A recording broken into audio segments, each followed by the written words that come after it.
Dear representatives of the media, welcome to today's joint press conference of the Primeminister of North Macedonia, Primeminister Kovachevski, and the U.S.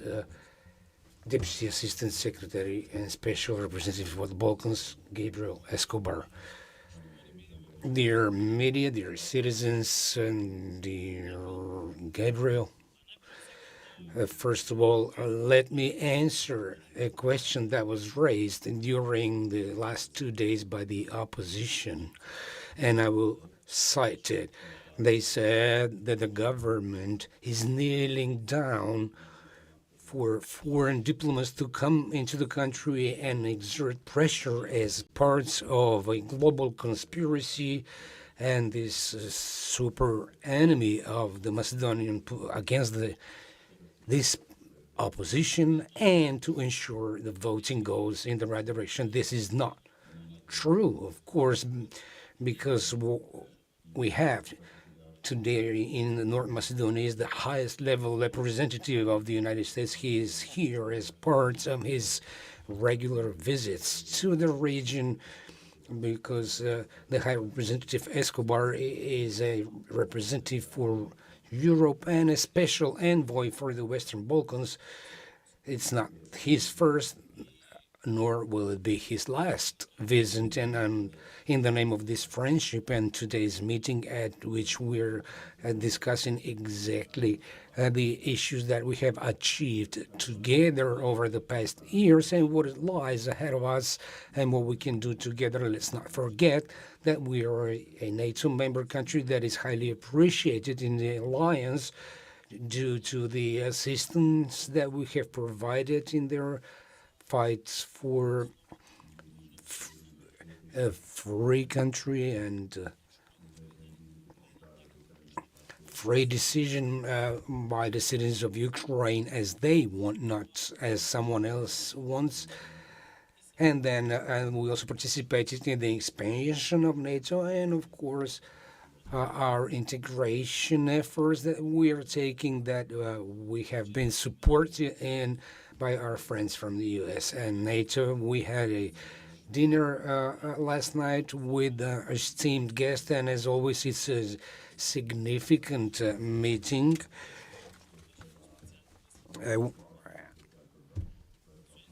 The United States have been and will be with us and alongside with us when it comes to all key processes regarding democratic advancement of the country since the independence today, and they have been the strongest supporter in the achievement of the two key strategic goals in the NATO integration and now membership in the EU. Let me express my sincere gratitude on this occasion for the contribution of the United States in all these processes and for the personal efforts of Mr. Escobar, who is today in Skopje with us, for maintaining and development of regional stability in the Western Balkan region. What we discussed on our today's meeting is the development of events and the processes related to our Euro integration journey. We also discussed the successful course of the screening and most of all the commencement of the process of constitutional amendments that, in addition to the EU, the US also believe is an indeed good step forward in securing European future for the citizens of North Macedonia. This is the same position as the position of the coalition that is led by this government and that has the majority in the parliament, and is the same with the position of the huge majority of the Macedonian citizens who want to be part of the European Union in more than 80% of them. What we need to do as a political leadership is to ensure this unimpeded process of becoming a full-fledged member of the EU. Let me also underline here several other important issues, repeat them rather, and one of them is that the negotiation framework that constitutes the basis for our negotiations with the EU is a document that has been approved by all 27 EU member countries, supported by all our strategic partners, and it contains conditions that we need to meet, but also for the EU to meet its own obligation they have assumed and that they are already implementing and meeting. But there will be no new agreement or another opportunity to renegotiate the negotiation framework, which is a rhetoric that we can hear about the recent days by the opposition, but as confirmed by the top leaders of the international community, there will be no such opportunity. Under this negotiation framework that we have, and as we have confirmed this with Mr. Escobar today as well, we have ensured full protection of the Macedonian language and identity, and this creates an opportunity for us to move forward towards a more prosperous society for all citizens. At the same time, the bilateral relations with Bulgaria are exactly that, bilateral, and as such will not affect the Euro integration process. And what is even more important, and as was confirmed once again, there will be no new requests, and we will always enjoy the support of our sincere friends when it comes to transparency and fairness of all processes taking place. The message that we have received from the users at the many numerous meetings that I have had and my colleagues have also had, it is clear that the Republic of North Macedonia should become a EU member country. EU is our only option and is the direct interest and requests and the demand rather of the citizens. They want to live in the EU. They want better social justice, better infrastructure, economic advancement, top-level democracy, and better rule of law. They want their kids to remain home and build their European future here at home. The citizens want integration as opposed to isolation. I believe that following the successfully begun process, the members of parliament who were mainly and most of all representing citizens will find the courage and make the bold decision to continue on our European way that will allow us to become a full member by 2030. Any other outcome will mean or bring uncertain future for the citizens of this country. That happened once when we separated from Croatia, and we're now lagging 17 years behind. And also today, if we separate ourselves from Albania and Montenegro and Serbia, no one can guarantee that it will ever be possible for us to become a EU member country, and that must not happen. The future of this country and its citizens may not be held hostage for electoral goals. It is even more so because the Macedonian language and identity have been protected under the negotiation framework, and we have already signed an agreement with Frontex on clear Macedonian language along with all the other languages spoken in the EU. And this is something that has already been signed last October. No one expected or even could see that Macedonia will sign such a document in its own language and all other language, and that it will be approved by both Greece and Bulgaria. Last year, no one expected this to happen, but it did, because last year, EU met its responsibility that it had assumed under the negotiation framework. The entire European legislation is being translated in the Macedonian language. some of the politicians coming from the smaller political parties, although I have never divided them into small or large parties, but I rather want to see what their position about the future of the citizens is. And I asked them, and when they asked me what language we will be using when we become a member country of the EU, and I said Macedonian, of course, and that's why all of the documents are being translated in our language, and that's why we have interpretation booths with Macedonian interpreters and tags saying so. The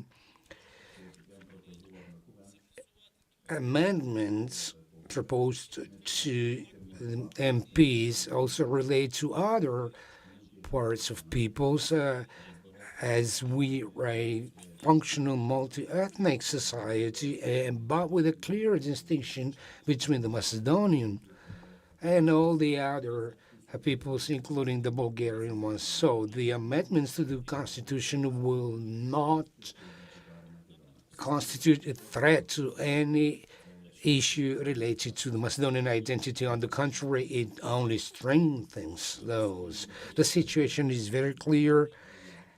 We have serious support both at home and abroad to continue with our European efforts, integration efforts, and vote for the constitutional amendments, thus making our first step forward ourselves. Any blockages and delays of this process will be fatal, and that has been confirmed in all our meetings with foreign diplomats, including this one today, when it comes to achieving all our goals for a better living standard and living conditions for the citizens in the country. Any other action, any other outcome will not only delay us from our ways, because there will be elections next year, both in the EU and in the US, and even in our country. Then we will lose the momentum of the support from the international community that we are enjoying today, and witness it expressed at the highest level by the international community. I have said this before, but let me repeat it. I personally, as a Prime Minister, the coalition that I am at the head of, and the coalition partners will do everything possible within the laws in the country to see the country move forward. We will do everything in our power for our citizens to become European citizens with a European living standard, but European citizens living in North Macedonia, not European citizens abusing passports issued by other states to go and work in the European Union countries. And looking back throughout history and the number of difficult decisions that this country, and especially the Macedonian people, have had to make, I am also convinced that even this time we will come out as winners. And following our membership in NATO, our next step will be membership in the EU. I thank you, and I once again thank Mr. Escobar for his visits and the talks. Now the U.S. Deputy Assistant Secretary will take the floor, please. Thank you, Mr. Prime Minister, and thank you to everybody here. I want to start by saying it's always a pleasure to be in North Macedonia. It's a country that I deeply respect and has shown itself to be a true friend to the United States. As the Prime Minister mentioned, today we had some bilateral talks about various things, including NATO enlargement, including regional stability and European security. And in all of that, I can say that we have counted on North Macedonia to be a true friend and true ally to the United States. Over the past couple of years, North Macedonia has helped the United States on Afghanistan, on Ukraine, as chair of the OSCE, and most recently in helping us achieve a historic agreement between Serbia and Kosovo on normalization that will benefit the whole region. We couldn't have done that without you, so I really appreciate it. But I do want to mention that at every step of our challenges, American challenges, we've counted on North Macedonia. And we want North Macedonia to count on us during its own challenges. And the partnership that we've experienced, the level of support for the protection of values and the expansion of democracy, North Macedonia has been right there with us. And as a result, the kind of partnership that we have in Europe, we'd like to see in the European Union as well. We are the most enthusiastic supporters of having you, who are already part of the transatlantic community, to be formal members of every part of that community, and that includes the European Union. And I do want to say that in terms of the European enlargement, I have always said that the Western Balkans are the most promising part of Europe right now. They are economically the fastest growing, with enormous potential to contribute in the fields of energy, shipping, transportation, IT, and so many other fields, that you will be a driver of growth for the European Union and by extension, the transatlantic community. So Europe needs you, and America needs you inside of Europe. So it is our hope that as your closest strategic partner, as your close friend, as someone who has benefited directly from that partnership, that you can benefit from our partnership as you have to make difficult choices to a brighter future. So once again, Mr. Prime Minister, thank you very much for this warm welcome.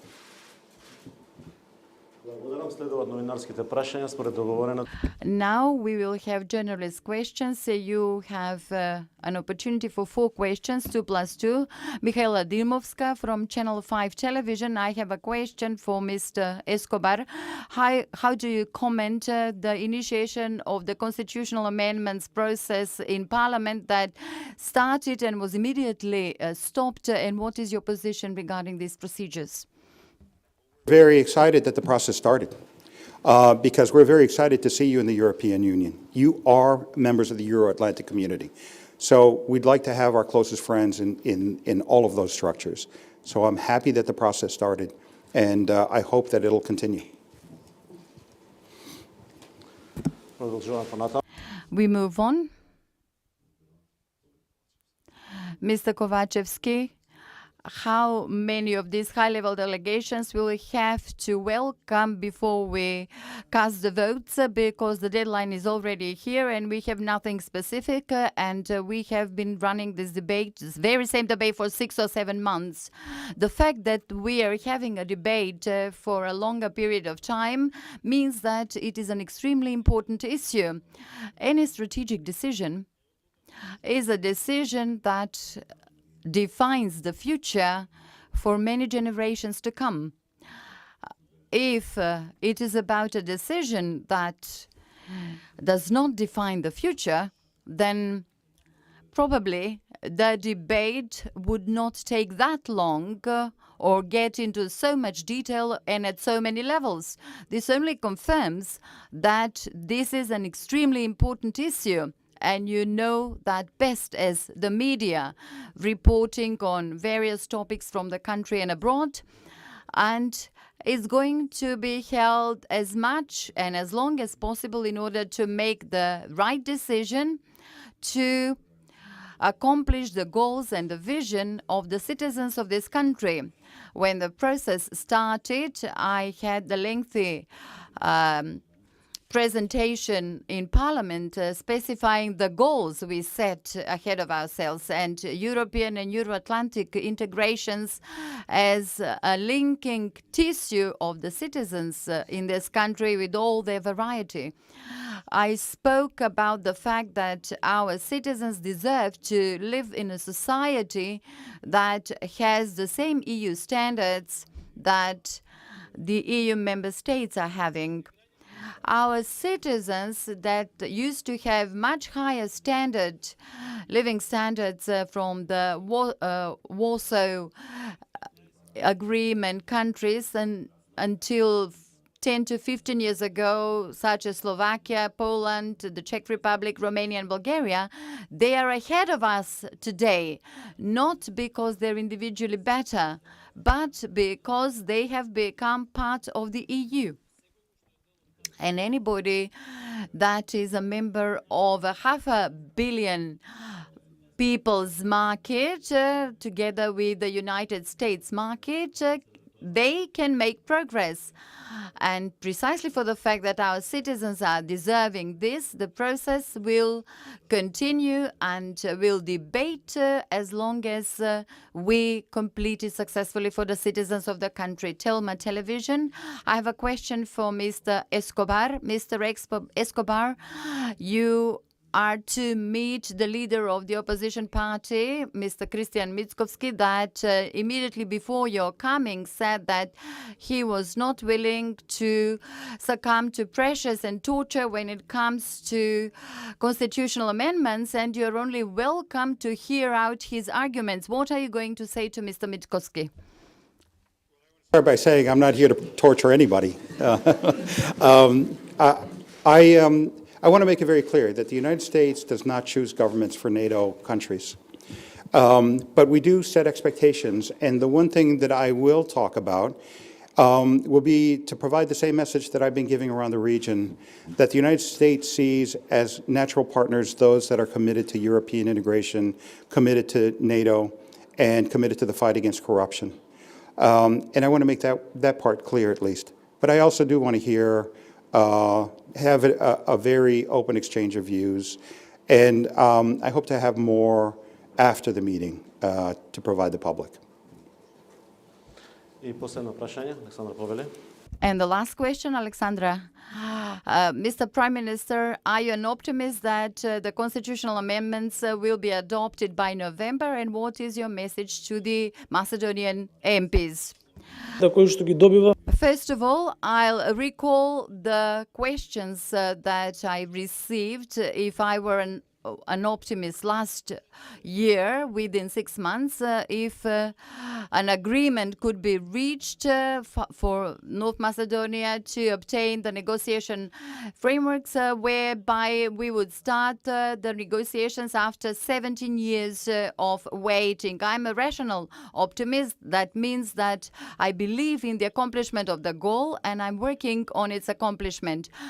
The message that I'm going to share with the MPs is again that they're representing the citizens, and the citizens are very clearly saying that they wish to be part of the EU. MPs have to be part of the European idea for North Macedonia. They're the ones that took the responsibility and the honor to represent citizens in Parliament, and they are the ones that tomorrow will be written down in history as persons that have secured the EU future of the country. And I'm proud of all the Parliament members in our Parliament, for each of them individually, that have been part of rendering the strategic and difficult decisions for the country. That is a country that resulted from the wars in Yugoslavia in the 90s, a country without its currency, without its state reserve, without its foreign policy, a country without with institutions that were virtually non-existent.